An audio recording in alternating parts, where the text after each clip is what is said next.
Hey guys, this is Chris with ProtectionReviews.com, and this is my first look at an Urban Armor Gear case. We're going to look at the one for the HTC One first. This one's called the Navigator, and they base that name off of the color. This is the Scout. This is for the Samsung Galaxy S4, and we'll take a look at that later. Here are some cases that we have for the HTC One. I think we have more.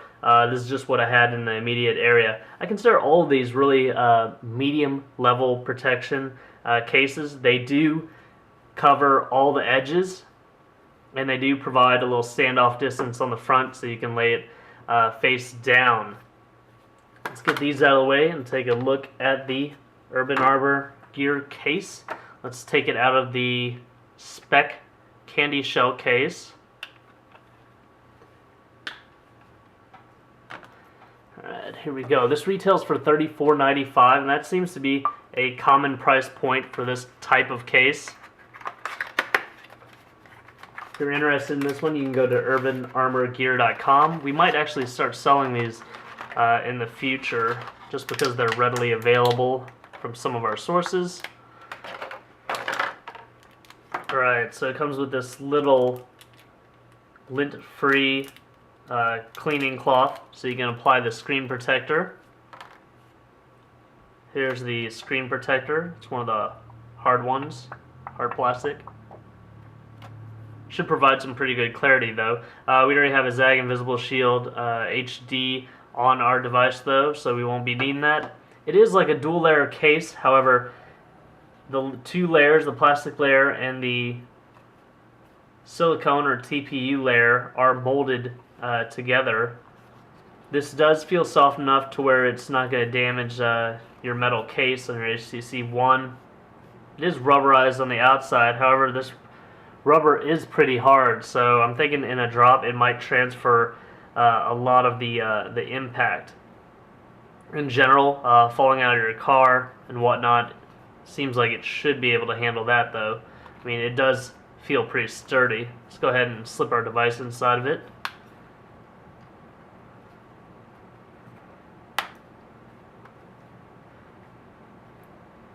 Alright, so the screen on the HTC One always starts a little bit in from the corners, and our ZAG Invisible Shield does as well, so it doesn't look like it's going to peel that up. Looks like it's going to fit fine. Feels pretty good. I mean, it fits the device really well, stays tucked in, doesn't add a whole lot of bulk, as you can probably see. Same with the other one-piece cases where the dual layers are kind of molded together. This uses two separate layers, the Otterbox commuter case. You probably see it is a little bit thicker than the Urban Armor Gear, and same thing with the Trident Aegis series. A little bit thicker, a little bit bigger, uses two layers.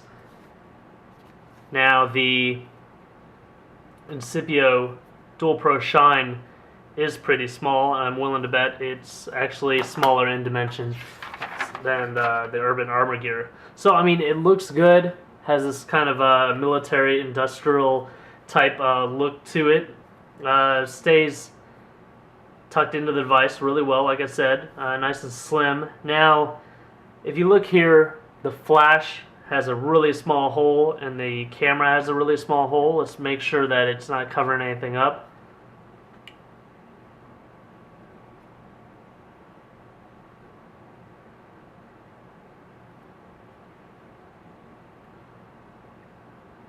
Now on the camera, it doesn't seem to be covering up any of the edges. I don't have any, what's it called, vignetting on the edges. Now let's see if we can turn on the flash though.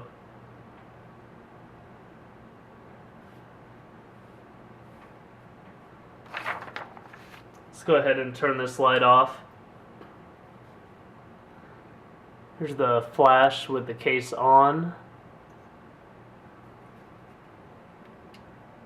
And flash with the case off.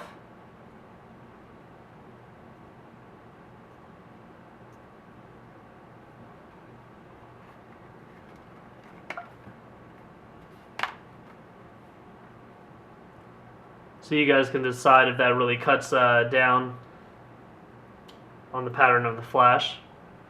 Probably a better test would be to take a picture in the dark from a certain distance. So your micro USB port is readily accessible. Bottom mic. Of course, the speakers on the HTC One aren't an issue because they're in the front. 3.5mm headphone jack. It leaves a large opening. I know a lot of cases you have to get adapters in order to fit certain headphones. There's the hole for the rear mic. And this is something that a lot of cases don't do. The IR blaster, most of them leave it totally exposed. Right there. Right there. And right here. This does cover it up quite a bit. It makes the power button really easy to hit. However, some people have reported that it might cut down on the sensitivity of the IR remote when using it with your TV, cable box, receiver, etc.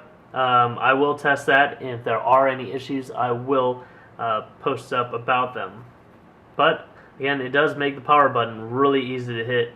So if you like the design of this, realize that this level of protection will probably suit 95% of consumers on a normal basis. Go ahead and check it out at urbanarmorgear.com. Please like this video and subscribe to my YouTube channel. If it wasn't for viewers like you, I wouldn't be able to purchase any of this. Thanks a lot.